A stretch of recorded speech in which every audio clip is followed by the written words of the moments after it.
Dance వేస్తుంది ఊ అని కూతలు పెడుతుంది అనిత, సవిత, సంధ్యారాణి. అబ్బా కూ అని కోతలు పెట్టిందంట. ఆవిడది కోత, నువ్వేమో రోత, అందుకే వైఎస్ఆర్సీపీ మోత. ఇంకెంతకన్నా ఏం చెప్పాలి నేను? కూ అంటే నీకేం వచ్చిందమ్మా? కూ అనకుండా అంబో అంబో అని రంకులు వేసుకుంటూ అడ్డదిడ్డంగా ప్రజల మీద పడి 3,000 కోట్ల రూపాయలు ఏమన్నా సంపాదించారా వాళ్ళు?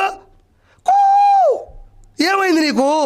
అందరూ చీదరించే నాగిరి రోజావి నీవమ్మో, అవినీతి అక్రమాలలో నిర్మించిన మహిళే లేదమ్మో. నువ్వు పలికేవి అన్నీ కూడా బూతులు, నేను ఓడించాయి పక్కా పోలింగ్ బూతులు. రోజమ్మా